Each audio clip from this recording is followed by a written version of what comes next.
வணக்கம், welcome back to chef Deena's kitchen. இன்றைக்கி நம்ம கிச்சனில் பார்க்கும்போது சோயாபீன் குருமா. இந்த சோயாபீன் எப்படி பாயில் பண்ணுறது, அதுக்கப்புறம் எந்தளவுக்கு தேங்காய், அதில் கொஞ்சம் முந்திரி, கொஞ்சம் உடச்சக்கல்லாம் போட்டு நல்லா அரைச்சி அதுக்கப்புறம் குருமா சூப்பராக கொடுத்துருப்பேன்.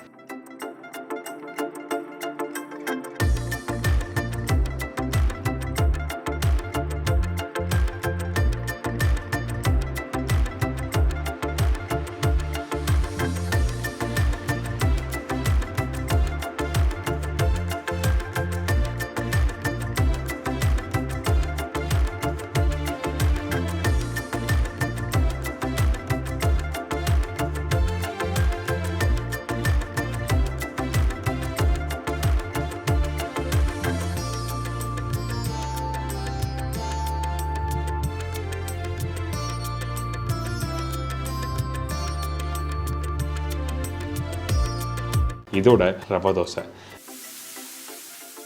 ரவா தோசை சொன்ன உடனே நம்ம வீட்டில் என்ன தான் பண்ணாலும் கிறிஸ்பியாக வரமாட்டோன்னு சொல்லி நிறைய பேருக்கு வர பிரச்சனை இருக்குல்ல. இந்த ரவா தோசை கிறிஸ்பியாக வர்றதுக்கு நம்ம என்ன பண்ண போகிறோம், கரெக்டான ரேஷியோ என்னன்னு சொல்லிட்டு தெளிவாக பார்க்க போகிறோம் இந்த வீடியோவில்.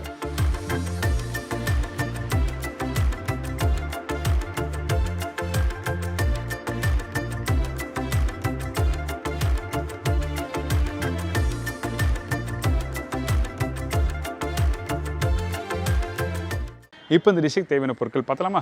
சோயாபீன் 150 கிராம், அரை மூடி தேங்காய், உடச்சக்கடலை 1 டேபிள் ஸ்பூன், பச்சை மிளகாய் 5 நம்பர், முந்திரி பருப்பு 10லேருந்து 12 நம்பர், பெரிய சைஸ் வெங்காயம் 2, தக்காளி 1, இஞ்சி பூண்டு பேஸ்ட் 1 டேபிள் ஸ்பூன், சோம்பு 1/4 டீஸ்பூன், மஞ்சத்தூள் சிறிதளவு, சில்லி பவுடர் 1/4 டேபிள் ஸ்பூன், தனியா பவுடர் 3/4 டேபிள் ஸ்பூன், கருவேப்பிலை தேவையான அளவு, கொத்தமல்லி தேவையான அளவு, முழு கரம் மசாலா தாளிப்புக்கு தேவையான அளவு, உப்பு தேவைக்கேற்ற, எண்ணெய் குக் பண்ணுறதுக்கு தேவையான அளவு.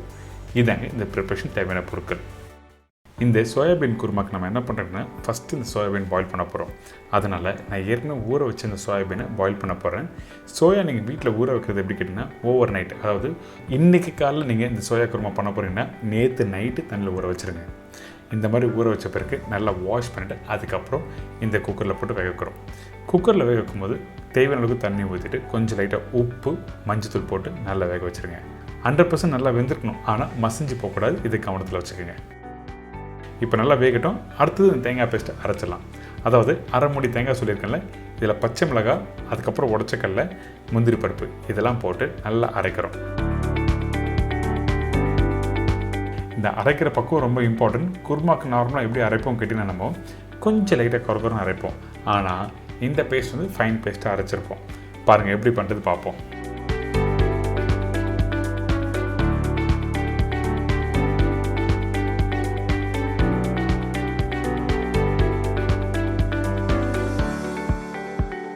இந்த ஸ்டேஜ் வந்து பார்த்திங்கன்னா நம்ம நார்மலாக குருமாக்கு அரைக்கிற பக்குவம். ஆனால் இந்த ப்ரிப்பரேஷன் நல்லா அரைச்சிருப்பேன் ஃபைனாக, அதனால இன்னும் கொஞ்சம் நல்லா அரைக்கலாம்.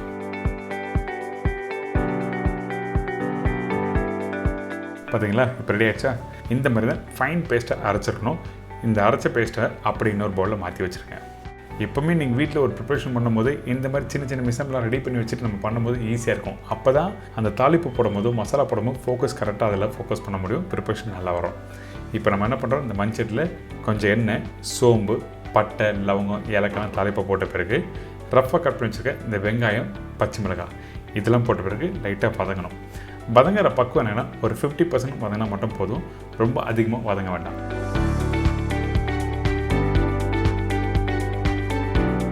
பச்சை கருவேப்பிலையும் போட்டிருக்கேன். சில பேர் வந்து குருமா பண்ணும்போது வெங்காயம் அதிகமாக வதக்குவாங்க. அது நார்த் இந்தியன் ஸ்டைல் ப்ரிப்பரேஷன் பண்ணுறோம், அந்த மாதிரி பண்ணலாம். ஆனால் நம்ம சவுத் இந்தியன் ஸ்டைலில் பண்ணும்போது வெங்காயம் கொஞ்சம் நல்லா சாஃப்டாக இருக்கணும். அதனால தான் 50% அளவுக்கு வதங்கினா மட்டும் போதும் சொல்கிறேன். இப்போ இந்த இஞ்சி பூண்டு பேஸ்ட் போட்ட பிறகு நல்லா வதக்குங்க. ஏன்னா அந்த இஞ்சி பூண்டு பேஸ்ட்டோட வாசனை தான் அந்த குருமாவுக்கு ரொம்ப இம்பார்ட்டன்ட். அதனால் இஞ்சி பூண்டு பேஸ்ட் வதக்கிட்டு அதுக்கப்புறம் மஞ்சத்தூள், தனியா பவுடர், மிளகாய் பவுடர். மிளகாய் பவுடர்னால் ரொம்ப கம்மியாக போடணும், ரொம்ப இம்பார்ட்டன்ட். அதிகமான மிளகாத்தூள் போட்டிங்கன்னா குருமா கான்செப்ட் இல்லாமல் வேறு மாதிரி மசாலா கான்செப்டில் போய்டும். இதுக்கு பிறகு கொஞ்சம் லைட்டாக உப்பு போட்டிருக்கேன். உப்பு போட்டு கொஞ்சம் அந்த மசாலா அப்படியே குக் பண்ணேன்.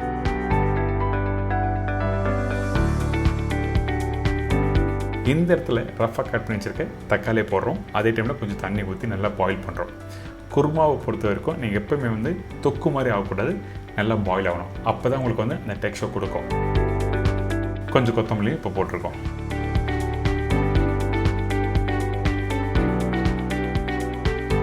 அதே டைமில் இந்த சோயாபீன் நல்லா பாயில் ஆகிடுச்சுல, இப்போ பாருங்கள். அந்த சோயாபீன் நல்லா வெந்து முழுசாக இருக்கும். ஆனால் கையில் எடுத்து பார்த்தீங்கன்னா அப்படியே சாஃப்டாக மெதுவாக பூ மாதிரி இருக்கும். இந்த மாதிரி பக்குவத்தில் கரெக்டாக பாயில் பண்ணுறேங்க. ரொம்ப அதிகமாக பாயில் ஆகி மேஷ் ஆகிருந்ததுன்னா என்ன பண்ணால் உங்களுக்கு கிரேவியோட டெக்ஸ்டர் வந்து ரொம்ப கெட்டியாகிடும்.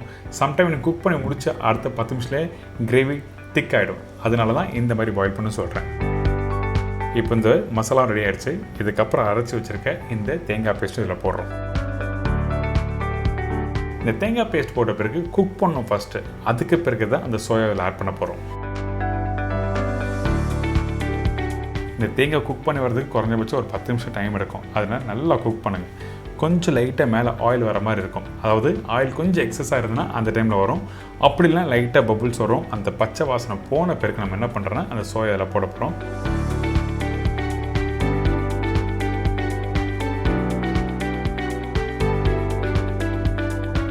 இப்போ இந்த சோயாவை இதில் போட்டு மிக்ஸ் பண்ணியிருக்கோம்ல, மிக்ஸ் பண்ணிவிட்டு தேவையான அளவுக்கு தண்ணி ஊற்றி நல்லா கொதிக்க விடுங்க.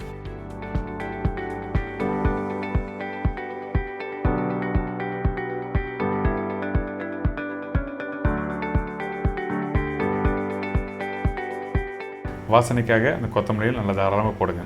போட்ட பிறகு ஒரு மூடி போட்டு திருப்பி ஒரு 10 நிமிஷம் நல்லா குக் பண்ணுங்க.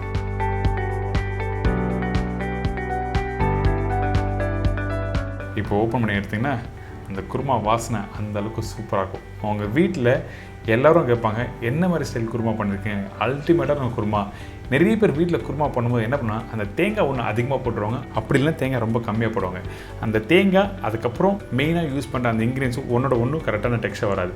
ஆனால் இந்த மாதிரி மெத்தடில் நீங்கள் வீட்டில் பண்ணினா அல்டிமேட்டான ஒரு குருமா ரெடி. கண்டிப்பாக ட்ரை பண்ணி பாருங்கள், என்ஜாய் பண்ணுங்கள்.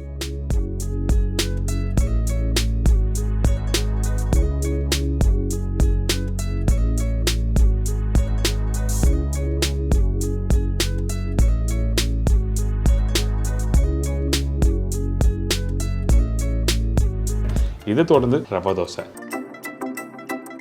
ரவை தோசைக்கு தேவையான பொருட்கள்: ரவை 250 கிராம், அரிசி மாவு 100 கிராம், மைதா 50 கிராம், வெங்காயம் 1 நம்பர், பச்சை மிளகாய் 1 நம்பர், வெள்ளை எள்ளு 1 டீஸ்பூன், இடித்த மிளகு 1 டீஸ்பூன், சீரகம் 1 டீஸ்பூன், கருவேப்பிலை சிறிதளவு, கொத்தமல்லி தேவையான அளவு, பெருங்காயம் 1/4 டீஸ்பூன், உப்பு தேவையான அளவு, ஆயில் குக் பண்ணுறதுக்கு தேவையான அளவு. இதாங்க இந்த ரெசிபிக்கு தேவையான பொருட்கள். இந்த ரவா தோசை பண்ணுறதுக்கு கரெக்டான மெஷர்மெண்ட் ரொம்ப இம்பார்ட்டன்ட். அதனால் இன்றைக்கி நம்ம என்ன பண்ண போகிறோம், நான் சொன்ன இன்க்ரீடியன்ஸ் எல்லாத்தையும் ஒன்றா போட்டு மிக்ஸ் பண்ண போகிறோம். நார்மலாக ரவா தோசை பண்ணும்போது நிறைய பேர் தயிர் போடுவாங்கள்ல, ஆனால் இந்த ரெசிப்பியில் தயிர் போடாமல் ஃபஸ்ட் எடுத்துன்னு ரவை, அதுக்கப்புறம் அரிசி மாவு, மைதா, இடித்த மிளகு முழு மிளகும் போடலாம், ஒன்றும் தவறு எதுவுமே இல்லை. ஆனால் இந்த மாதிரி இடித்து போடும்போது உங்களுக்கு சாப்பிட்றதுக்கு நல்லாயிருக்கும். அதனால தான் இடித்து போட்டிருக்கேன். இதுக்கு பிறகு சீரகம், பச்சை மிளகாய். இந்த பச்சை மிளகாய் யூஸ் பண்ணும்போது நல்லா பொடிசாக கட் பண்ணி போடுங்க. அதே டைமில் கொஞ்சம் வெள்ளை எள்ளு போட்டிருக்கேன். நார்மலாக ரவா தோசை பண்ணும்போது எள்ளு நிறைய பேர் யூஸ் பண்ண மாட்டாங்க. ஆனால் ரவா தோசையில் எள்ளு போட்டு பாருங்கள், சூப்பராக இருக்கும், சாப்பிடும்போது நல்லாயிருக்கும். இதுக்கு பிறகு பெருங்காயம், உப்பு, கொத்தமல்லி, பச்சை கருவேப்பிலை, பொடிசாக கட் பண்ணி வச்சுருக்க வெங்காயம். இந்த எல்லா இன்க்ரீடியன்ஸும் ஒன்றா போட்டு நல்லா மிக்ஸ் பண்ணுங்கள். அந்த உப்போட அளவு எல்லாத்தையும் கரெக்டாக மிக்ஸ் பண்ணி முடித்த பிறகு கொஞ்சமாக தண்ணி ஊற்றி நல்லா கரைக்க போகிறோம். எடுத்த உடனே அதிகமான தண்ணி வேண்டாம். ஏன் கேட்டினா இந்த இடத்துல மைதா யூஸ் பண்ணியிருக்கோம். மைதா யூஸ் பண்ணுற இடத்துல எடுத்த உடனே தண்ணி ஊற்றினா உங்களுக்கு கரைக்கிறது கொஞ்சம் கஷ்டமாக இருக்கும். அதனால் கொஞ்சமாக தண்ணி ஊற்றி நல்லா கெட்டியான பக்குவத்தில் கரைச்சிருங்க.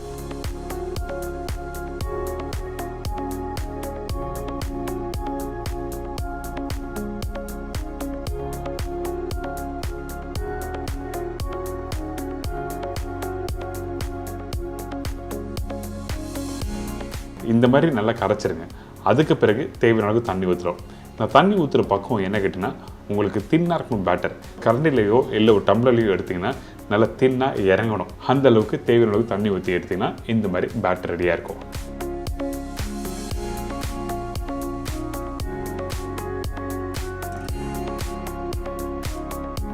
பார்த்தீங்களா, கரண்டிலேருந்து எடுக்கும்போது தண்ணியாக கீழே இறங்குதில் இந்த மாதிரி தான் இருக்கணும் பேட்டர்.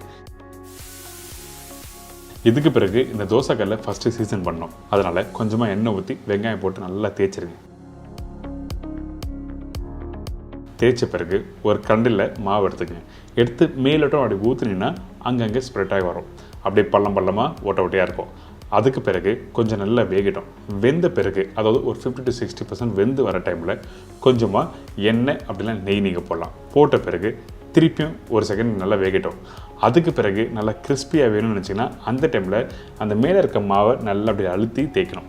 தேய்ச்சிங்கன்னா உங்களுக்கு நல்லா கிறிஸ்பியாக வரும். அப்படியும் இல்லைன்னா கொஞ்சம் எக்ஸஸாக இருக்க மாவை நீங்கள் எடுத்துடலாம். எடுத்திங்கன்னா இந்த மாதிரி கிறிஸ்பியான ரவா தோசை கிடைக்கும் உங்களுக்கு.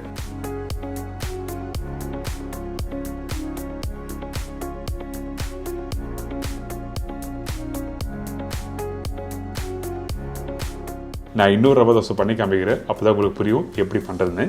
இப்போ பாருங்கள், இந்த தோசைக்கல்ல மாவு ஊற்றுறேன்னா மாவு ஊற்றின பிறகு அங்கங்கே புள்ளி அப்படி வருது பார்த்தீங்களா. இந்த மாதிரி வெந்து வர டைமில் அதாவது ஒரு 50 to 60% வெந்து வந்திருக்கணும். அதுக்கு பிறகு தான் எண்ணெய் யூஸ் பண்ணியிருக்கேன். எண்ணெய் போட்ட பிறகு நம்ம என்ன பண்ணுறோன்னா அந்த மேலோட்டமாக இருக்க மாவு திக்காக இருக்கா அந்த டைமில் நம்மளோட தோசை கரண்டி எடுத்து எல்லா பகுதியும் ஈவனாக ஸ்ப்ரெட் பண்ணுங்கள். அதுலேயும் இன்னும் கொஞ்சம் லைட்டாக மாவு இருந்ததுன்னா அந்த மேலோட்டமாக நீங்கள் வலிச்சு எடுத்துடலாம். எடுத்த பிறகு வேக விட்டு எடுத்திங்கன்னா நல்லா கிறிஸ்பியாக முறுமுன்னு ரவா தோசை உங்களுக்கு கிடைக்கும்.